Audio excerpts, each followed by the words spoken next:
Hello guys, आपका स्वागत है मेरे यूट्यूब चैनल गरिमा हिंदी एजुकेशन में। जैसा कि हम लोग रोजाना टीएसटी पीएसटी के एग्जाम में पूछे जाने वाले प्रश्नों को हल करते हैं। आज हमारा जो टॉपिक है वो उपन्यास, वो टॉपिक हमारा आज खत्म हो जाएगा। कल से हम एक नया टॉपिक स्टार्ट करेंगे। आज हम जो क्वेश्चन लिए हैं वो हमारे बहुत ही इंपॉर्टेंट हैं। उपन्यास जो टॉपिक है हमारा, उससे हिंदी में बहुत ही महत्वपूर्ण प्रश्न आते हैं और प्रत्येक एग्जाम में पूछे जाते हैं। आज का हमारा पहला क्वेश्चन है, सांप्रदायिक समस्या पर लिखा गया उपन्यास कौन सा है? तमस, बलचनमा, अपने अपने अजनबी या फिर बूंद और समुद्र। तो सांप्रदायिक समस्या पर लिखा गया उपन्यास जो है वो कौन सा है? तमस। कौन सा है? तमस। तमस किसने लिखा है? भीष्म साहनी ने लिखा है। किसने लिखा है? भीष्म साहनी ने लिखा है। भीष्म साहनी का सांप्रदायिक समस्या पर लिखा गया उपन्यास कौन सा है? तमस, जिसमें भारत विभाजन के पूर्व हिंदी मुसलमान दंगों का जायजा भी किया गया है या लिया गया है। तो राइट आंसर क्या हुआ? Option number first.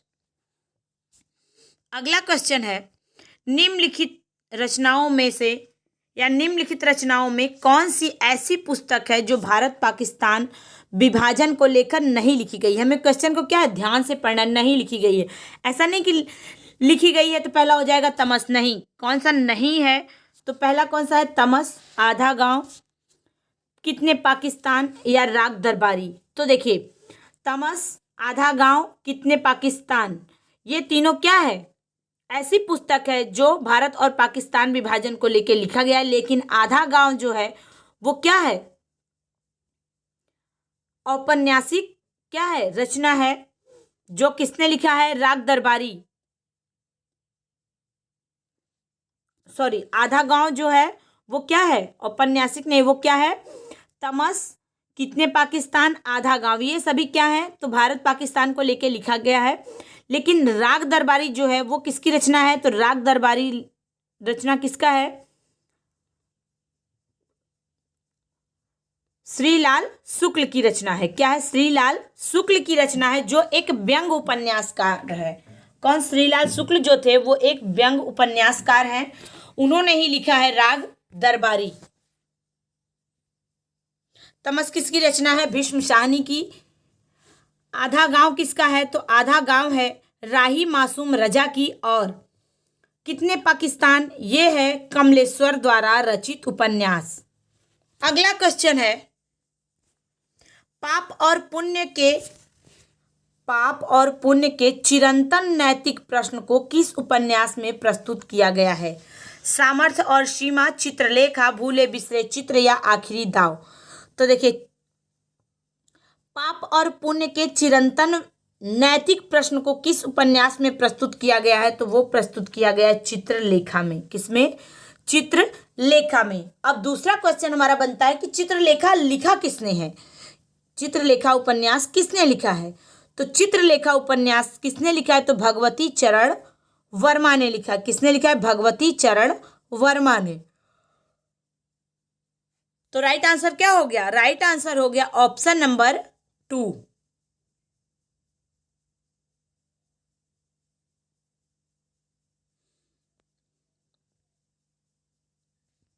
अगला क्वेश्चन है, डॉक्टर प्रशांत फणीश्वर नाथ रेणु की किस रचना का पात्र है?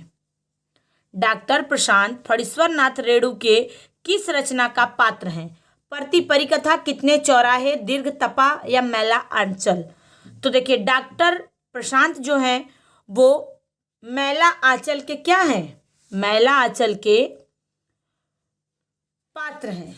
क्या है? पात्र हैं। मैला आंचल जो है एक आंचलिक उपन्यास है। किसने लिखा है? तो फणीश्वर नाथ रेणु ने लिखा है। अगला क्वेश्चन है, वर्ग वैषम्य एवं वर्ग चेतना प्रेमचंद्र के किस उपन्यास का मूल आधार है? गबन, गोदान, निर्मला या प्रेमाश्रम। तो देखिए, वर्ग वैषम्य और वर्ग चेतना प्रेमचंद्र के प्रेमाश्रम उपन्यास का मूल आधार है। जबकि गबन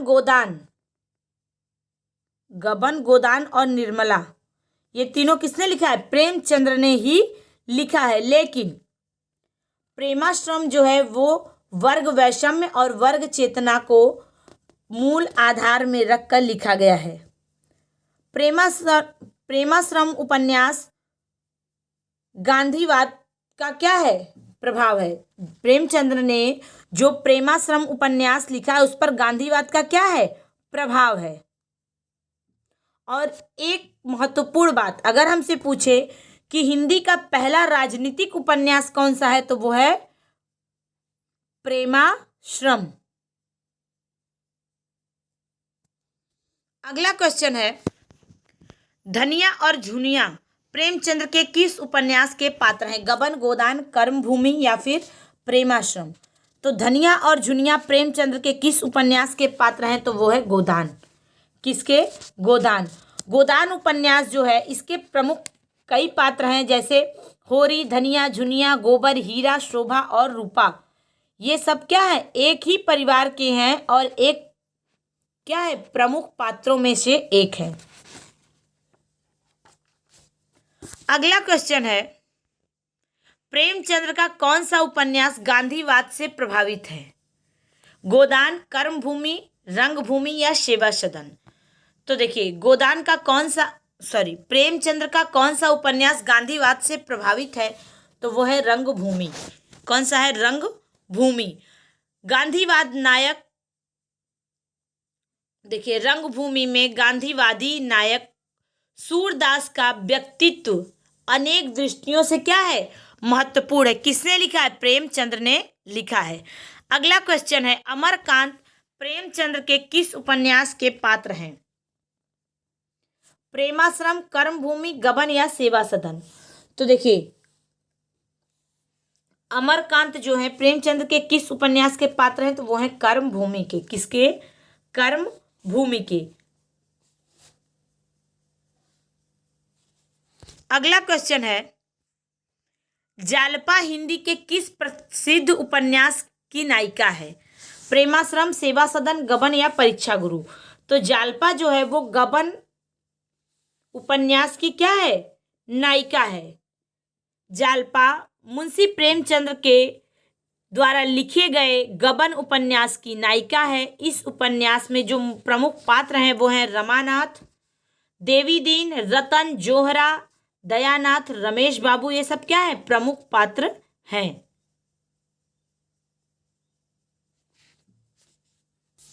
अगला क्वेश्चन है, प्रेमचंद्र का एक सशक्त उपन्यास गोदान है, राजनैतिक, धार्मिक, सामाजिक और ऐतिहासिक। तो प्रेमचंद्र का एक सशक्त उपन्यास गोदान क्या है, तो वो एक क्या है, सामाजिक उपन्यास है। क्या है, सामाजिक उपन्यास। ऑप्शन नंबर 3 हमारा क्या हो जाएगा, करेक्ट हो जाएगा। अगर हमसे पूछे कि गोदान का प्रमुख नायक कौन है तो होरी। होरी जो है उपन्यास का क्या है, नायक है। अगला क्वेश्चन है, निम्नलिखित में से प्रेमचंद्र का अंतिम उपन्यास कौन सा है, कायाकल्प, निर्मला, प्रेमाश्रम या गोदान। तो देखिए अंतिम उपन्यास जो है वो है गोदान। कौन सा है, गोदान। अगर हमसे पूछे कि प्रेमचंद्र का अधूरा उपन्यास कौन सा है तो वो है मंगलसूत्र। अगला क्वेश्चन है, प्रेमचंद्र द्वारा उर्दू भाषा में लिखा गया उपन्यास बाजारे हुस्न का हिंदी रूपांतरण कौन सा उपन्यास है, कायाकल्प, सेवा सदन, गबन या रंगभूमि। तो कौन सा हो जाएगा, सेवा सदन। बाजारे हुस्न का हिंदी रूपांतरण जो है वो कौन सा है तो सेवा सदन। अगर पूछे कि बाजारे हुस्न कब लिखा गया था तो ये लिखा गया था 1914 में, और प्रेमचंद्र ने इसका हिंदी अनुवाद किया कब, सेवा सदन नाम से 1918 में। कब, 1918 में। ऑप्शन नंबर 2 क्या हो जाएगा, करेक्ट हो जाएगा। अगला क्वेश्चन है,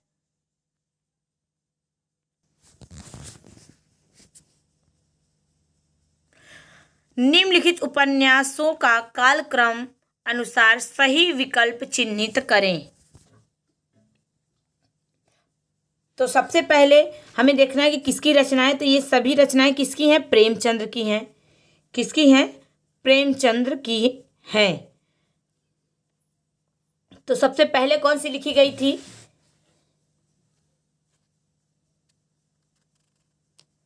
सबसे पहले जो लिखी गई है वो है, देखिए, प्रेमाश्रम, कर्मभूमि, गोदान और गबन। तो सबसे पहले कौन सी लिखी गई थी? तो प्रेमाश्रम लिखी गई थी।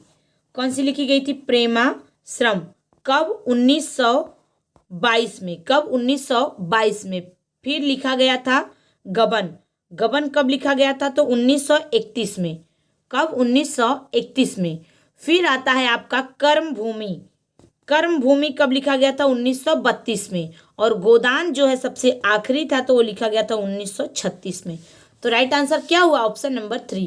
पहले प्रेमाश्रम, फिर गबन, फिर कर्मभूमि, फिर गोदान। गोदान 1936 में लिखा गया है, कर्मभूमि 1932 में, गबन 1931 में और प्रेमाश्रम 1922 में। तो राइट आंसर क्या हुआ? Option number 3। अगला क्वेश्चन है, निम्न में से प्रेमचंद्र का कौन सा उपन्यास अधूरा रह गया था? ये क्वेश्चन हमने पहले ही बता दिया कि अधूरा उपन्यास कौन सा है, तो मंगलसूत्र। कौन सा है? मंगलसूत्र। ऑप्शन नंबर 4 हमारा करेक्ट हो गया।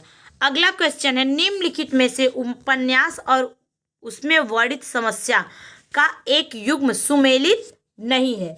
तो कर्मभूमि जो है अछूतोद्धार की समस्या है। तो कर्मभूमि जो है उसमें क्या है? तो अछूतोद्धार की समस्या है। कायाकल्प जो है पारलौकिक की समस्या है। सेवा सदन जो है वेश्याओं की समस्या पे आधारित है। लेकिन गबन जो है वो दहेज और अनमेल विवाह की क्या है? समस्या पे आधारित नहीं है, क्योंकि गबन जो है वो प्रेमचंद्र जी ने मध्य वर्ग की हिपोक्रेसी यानी स्त्रियों के आभूषण प्रेम को उभारा है। तो राइट आंसर क्या होगा? Option number 4। क्योंकि हमसे क्या पूछा था? सुमेलित नहीं है।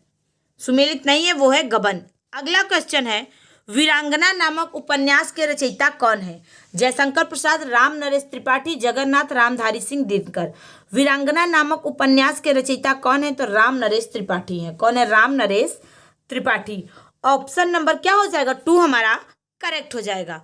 अगला क्वेश्चन है, भागवंती उपन्यास के रचयिता निम्नलिखित में से कौन है? सुदर्शन, ज्ञानेन्द्र, राम वृक्ष, बेनीपुरी, अज्ञेय। तो देखिए, भागवंती उपन्यास के रचयिताकार कौन है? तो सुदर्शन है। कौन है? सुदर्शन है। सुदर्शन का पूरा नाम क्या था? पंडित बद्रीनाथ भट्ट था। और इनका, सुदर्शन जी का उपन्यास और कहानी के क्षेत्र में महत्वपूर्ण योगदान रहा है। अगला क्वेश्चन है, निम्नलिखित कथा कृतियों में किसका संबंध काशी से नहीं है? काशी का 80, गली आगे मूर्ति है, झीनी झीनी बीनी चदरिया या अलग अलग वैतरणी। तो देखिए, अलग अलग वैतरणी जो है ये क्या है? आंचलिक उपन्यास है। क्या है? आंचलिक उपन्यास है, जिसका संबंध करैता गांव से है, न कि काशी से है। काशी की 80, गली आगे मूर्ति है, झीनी झीनी बीनी चदरिया, ये तीनों क्या है? काशी से संबंधित हैं। लेकिन अलग अलग वैतरणी जो ये है इसका संबंध काशी से नहीं है। गली आगे मूर्ति है, ये शिव प्रसाद सिंह की रचना है। झीनी झीनी बीनी चदरिया ये है अब्दुल बिस्मिल्लाह का उपन्यास है। और काशी का 80 ये उपन्यास किसका है? तो ये काशीनाथ सिंह द्वारा लिखा गया है। और अलग अलग वैतरणी ये किसने लिखा है? तो शिव प्रसाद सिंह ने लिखा है। अगला क्वेश्चन है, हजारी प्रसाद द्विवेदी के उपन्यास अनाम दास का पोथा में किस उपनिषद के सर्वाधिक स्थलों का प्रयोग हुआ है? कठोपनिषद, छांदोग्य उपनिषद, याज्ञवल्क्य उपनिषद या बृहदारण्यक उपनिषद।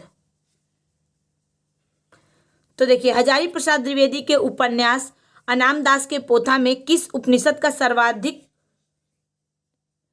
स्थलों का उपयोग हुआ है? तो वो कौन सा हो जाएगा? छांदोग्य उपनिषद। कौन सा हो जाएगा? छांदोग्य उपनिषद। ऑप्शन नंबर 2 क्या हो जाएगा? करेक्ट हो जाएगा। अगला क्वेश्चन है,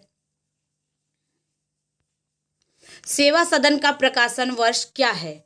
1996, 1918, 1920 या 1915। तो सेवा सदन जो है 1918 में लिखा गया था। किसने लिखा था? प्रेमचंद्र ने लिखा था। प्रेमचंद्र ने कुल 11 उपन्यास लिखे थे। पहला है सेवा सदन, दूसरा वरदान, प्रेमाश्रम, रंगभूमि, कायाकल्प, निर्मला, प्रतिज्ञा, गबन, कर्मभूमि और गोदान। मंगलसूत्र इनका अधूरा उपन्यास है। तो राइट आंसर क्या हुआ? मंगलसूत्र को लेके इन्होंने 11 उपन्यास लिखा था। तो राइट आंसर क्या हुआ? Option number 2, 1918। सेवा सदन का प्रकाशन वर्ष 1918 था। ऑप्शन नंबर 2 हमारा क्या हो जाएगा? करेक्ट हो जाएगा। ये रहा हमारा आज का क्वेश्चन। मुझे उम्मीद है सभी लोगों को समझ में आया होगा। सभी लोग ध्यान से देखें। Thank you so much.